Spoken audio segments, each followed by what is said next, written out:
എല്ലാ പ്രിയപ്പെട്ടവർക്കും learn to കോൺകറിലേക്ക് സ്വാഗതം. ഏറ്റവും പ്രധാനപ്പെട്ട ഇന്ത്യൻ ഭൂമിശാസ്ത്രം ക്വസ്റ്റ്യൻസ് ആണ് നമ്മൾ ഡിസ്കസ് ചെയ്യാൻ പോകുന്നത്. മുമ്പത്തെ ക്ലാസ്സുകൾ കാണാത്തവരുണ്ടെങ്കിൽ അതുകൂടി കണ്ട ശേഷം ഈ ക്ലാസ് കാണുക. നമുക്ക് സമയം കളയാതെ ക്ലാസ്സിലേക്ക് കടക്കാം.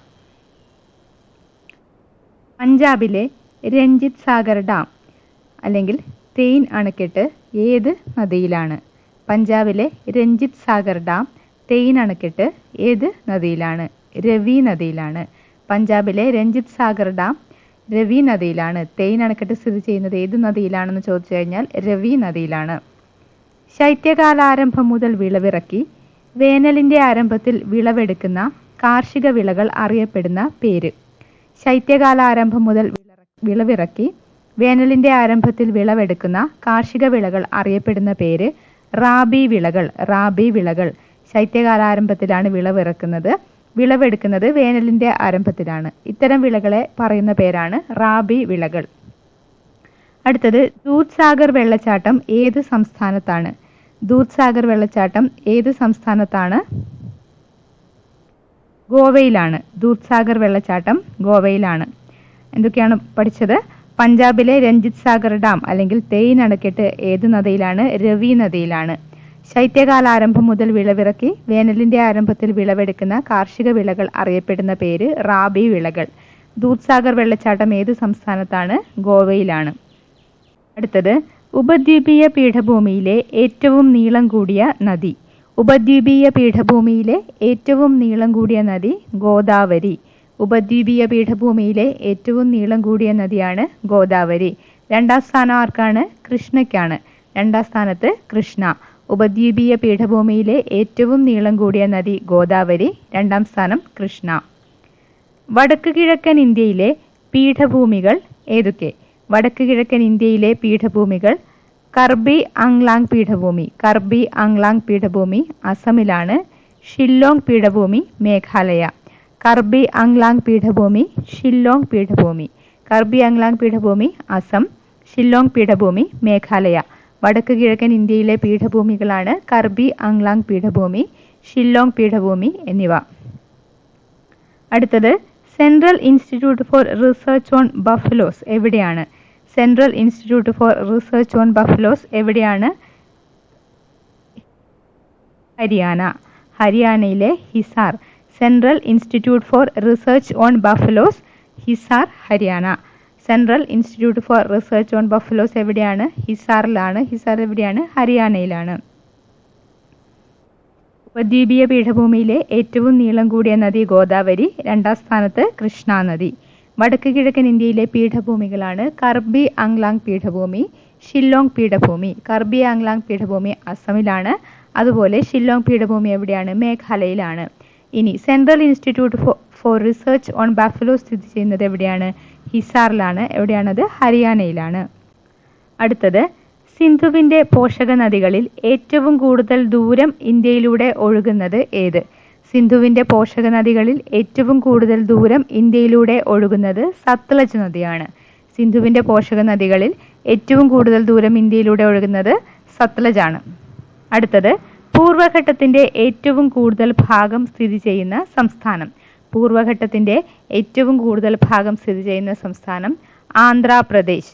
പൂർവഘട്ടത്തിന്റെ ഏറ്റവും കൂടുതൽ ഭാഗം സ്ഥിതി ചെയ്യുന്ന സംസ്ഥാനമാണ് ആന്ധ്രാപ്രദേശ്. അടുത്തത് ഹിമാനി നിക്ഷേപണ ഭൂരൂപമായ മൊറൈനുകളോടൊപ്പമുള്ള കളിമണ്ണും മറ്റും ചേർന്ന് രൂപപ്പെടുന്ന കനമേറിയ മണ്ണു നിക്ഷേപം ഏതു പേരിൽ അറിയപ്പെടുന്നു? ഹിമാനി നിക്ഷേപണ ഭൂരൂപമായ മൊറൈനുകളോടൊപ്പമുള്ള ഹിമാനി കളിമണ്ണും മറ്റും ചേർന്ന് രൂപപ്പെടുന്ന കനമേറിയ മണ്ണു നിക്ഷേപം ഏതു പേരിൽ അറിയപ്പെടുന്നു? കരേവ. കരേവ. ഹിമാനി നിക്ഷേപണ ഭൂരൂപമായ മൊറൈനുകളോടൊപ്പമുള്ള ഹിമാനി കളിമണ്ണും മറ്റും ചേർന്ന് രൂപപ്പെടുന്ന കനമേറിയ മണ്ണു നിക്ഷേപം ഏതു പേരിൽ അറിയപ്പെടുന്നു? കരേവ. ഒന്നുകൂടി, സിന്ധുവിന്റെ പോഷക നദികളിൽ ഏറ്റവും കൂടുതൽ ദൂരം ഇന്ത്യയിലൂടെ ഒഴുകുന്നത് സത്ലജ്. പൂർവഘട്ടത്തിന്റെ ഏറ്റവും ഭാഗം സ്ഥിതി ചെയ്യുന്ന സംസ്ഥാനം ആന്ധ്രാപ്രദേശ്. ഹിമാനി നിക്ഷേപണ ഭൂരൂപമായ മൊറൈനുകളോടൊപ്പമുള്ള ഹിമാനി കളിമണ്ണും മറ്റും ചേർന്ന് രൂപപ്പെടുന്ന കനമേറിയ മണ്ണു നിക്ഷേപം ഏതു പേരിൽ അറിയപ്പെടുന്നു? കരേവ. അടുത്തത് ഛോട്ടാ നാഗ്പൂർ പീഠഭൂമിയുടെ ഭാഗമായ ഏറ്റവും വലിയ പീഠഭൂമി. ഛോട്ടാ നാഗ്പൂർ പീഠഭൂമിയുടെ ഭാഗമായ ഏറ്റവും വലിയ പീഠഭൂമി റാഞ്ചി പീഠഭൂമി. ഛോട്ടാ നാഗ്പൂർ പീഠഭൂമിയുടെ ഭാഗമായ ഏറ്റവും വലിയ പീഠഭൂമിയാണ് റാഞ്ചി പീഠഭൂമി. ഏത് നദിയുടെ തീരത്താണ് മാർബിൾ റോക്സ്? ഏത് നദിയുടെ തീരത്താണ് മാർബിൾ റോക്സ്? നർമ്മദാ നദിയുടെ തീരത്താണ്. ഏത് നദിയുടെ തീരത്താണ് മാർബിൾ റോക്സ്? നർമ്മദാ നദി. 14-ാം ശതകത്തിലെ കാശ്മീർ ഭരണാധികാരിയായിരുന്ന സൈനുൽ അബീദിൻ ഏത് തടാകത്തിന് നടുവിലാണ് സൈനാലംഗ് എന്ന നിർമ്മിച്ചത്? 14-ാം ശതകത്തിലെ കാശ്മീർ ഭരണാധികാരിയായിരുന്ന സൈനുൽ അബീദിൻ ഏത് തടാകത്തിന് നടുവിലാണ് സൈനാലംഗ് എന്ന കൃത്രിമ ദ്വീപ് നിർമ്മിച്ചത്? വൂളാർ തടാകത്തിന് നടുവിൽ. വൂളാർ തടാകം. 14-ാം ശതകത്തിലെ കാശ്മീർ ഭരണാധികാരിയായിരുന്ന സൈനുൽ അബീദിൻ ഏത് തടാകത്തിന് നടുവിലാണ് സൈനാലംഗ് എന്ന കൃത്രിമ ദ്വീപ് നിർമ്മിച്ചത്? വൂളാർ തടാകം. സൈനാലംഗ് എന്ന് പറയുന്ന കൃത്രിമ ദ്വീപ് നിർമ്മിച്ചത് ആര്? സൈനാലംഗ് എന്ന കൃത്രിമ ദ്വീപ് നിർമ്മിച്ചത് സൈനുൽ അബീദീൻ ആണ്. 14-ാം ശതകത്തിലെ കശ്മീർ ഭരണാധികാരിയായിരുന്ന സൈനുൽ അബീദീൻ ആണ്. ഏത് തടാകത്തിന് നടുവിലാണ്? വൂളാർ തടാകത്തിന് നടുവിലാണ്. ഇനി സൈനുൽ അബീദീൻ വൂളാർ തടാകത്തിന് നടുവിൽ നിർമ്മിച്ച കൃത്രിമ ദ്വീപിന്റെ പേരെന്താണ്? സൈനാലംഗ്. സൈനാലംഗ്. ഒന്നുകൂടി. ഛോട്ടാ നാഗ്പൂർ പീഠഭൂമിയുടെ ഭാഗമായ ഏറ്റവും വലിയ പീഠഭൂമി റാഞ്ചി പീഠഭൂമി. ഏത് നദിയുടെ തീരത്താണ് മാർബിൾ റോക്സ്? നർമ്മദാ നദിയുടെ. 14-ാം ശതകത്തിലെ കശ്മീർ ഭരണാധികാരിയായിരുന്ന സൈനുൽ അബീദീൻ ഏത് തടാകത്തിന് നടുവിലാണ് സൈനാലംഗ് എന്ന കൃത്രിമ ദ്വീപ് നിർമ്മിച്ചത്? വൂളാർ തടാകത്തിന് നടുവിൽ. അടുത്തത്, ഏതൊക്കെ നദികളെയാണ് പാട്ടിസീമ പദ്ധതി ബന്ധിപ്പിക്കുന്നത്? ഏതൊക്കെ നദികളെയാണ് പാട്ടിസീമ പദ്ധതി ബന്ധിപ്പിക്കുന്നത്? ഗോദാവരി, കൃഷ്ണ. പാട്ടിസീമ പദ്ധതി ബന്ധിപ്പിക്കുന്നത് ഗോദാവരിയെയും കൃഷ്ണയെയുമാണ്. അടുത്തത്, കരികാലൻ 1-ാം ശതകത്തിൽ പണി കഴിപ്പിച്ച കല്ലണൈ ആണ് ഇന്ത്യയിലെ ആദ്യത്തെ അണക്കെട്ട്. ഏത് നദിയിലാണ് കല്ലണൈ? കരികാലൻ 1-ാം ശതകത്തിൽ പണി കഴിപ്പിച്ച കല്ലണൈ ആണ് ഇന്ത്യയിലെ ആദ്യത്തെ അണക്കെട്ട്. ഏത് നദിയിലാണ് അത്? കാവേരി നദിയിലാണ്. കല്ലണൈ കാവേരി നദിയിലാണ്. കാവേരി നദിയിലാണ് കല്ലണൈ സ്ഥിതി ചെയ്യുന്നത്. ഇന്ത്യയിലെ ആദ്യത്തെ അണക്കെട്ട് ഏതാണ്? കല്ലണൈ ആണ്. ആരാണ് കല്ലണൈ പണി കഴിപ്പിച്ചത്? കരികാലനാണ്. കരികാലൻ 1-ാം ശതകത്തിലാണ് കല്ലണൈ പണി കഴിപ്പിച്ചത്. ഇന്ത്യയിലെ ആദ്യത്തെ അണക്കെട്ടാണ്. ഏത് നദിയിലാണ്? കാവേരി നദിയിലാണ്. ഏത് നദിയുടെ തീരത്താണ് ശൃംഗേരി മഠം സ്ഥാപിച്ചിരിക്കുന്നത്?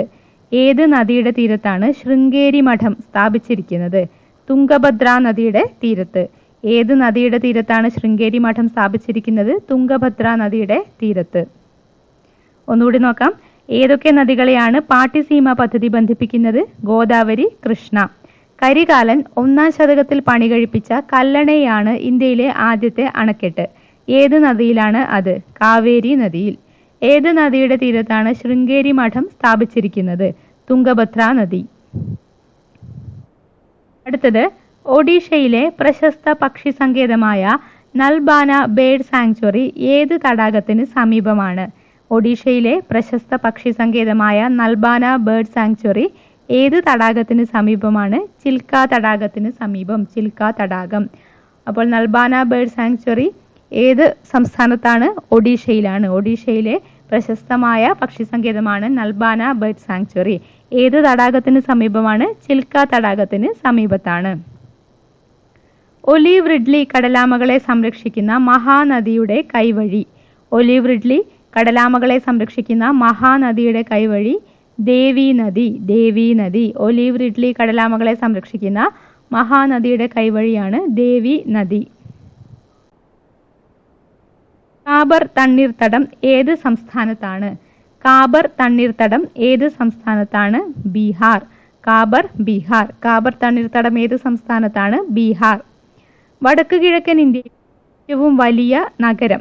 വടക്ക് കിഴക്കൻ ഇന്ത്യയിലെ ഏറ്റവും വലിയ നഗരം ഗുവാഹട്ടി. ഗുവാഹട്ടിയാണ്. വടക്ക് കിഴക്കൻ ഇന്ത്യയിലെ ഏറ്റവും വലിയ നഗരമാണ് ഗുവാഹട്ടി. ഒന്നുകൂടി. ഒഡീഷയിലെ പ്രശസ്ത പക്ഷി സങ്കേതമായ നൽബാന ബേർഡ് സാങ്ച്വറി ഏത് തടാകത്തിന് സമീപമാണ്? ചിൽക്ക തടാകം. ഒലീവ് റിഡ്ലി കടലാമകളെ സംരക്ഷിക്കുന്ന മഹാനദിയുടെ കൈവഴിയാണ് ദേവി നദി. കാബർ തണ്ണീർത്തടം ഏത് സംസ്ഥാനത്താണ്? ബീഹാർ. വടക്കുകിഴക്കൻ ഇന്ത്യയിലെ ഏറ്റവും വലിയ നഗരം ഗുവാഹട്ടി. ഇത്രയുമാണ് ഈ ഒരു ക്ലാസ്സിൽ ഉൾക്കൊള്ളിച്ചിരിക്കുന്നത്. നമുക്ക് മറ്റൊരു ക്ലാസ്സുമായിട്ട് വീണ്ടും കാണാം. Thank you for watching.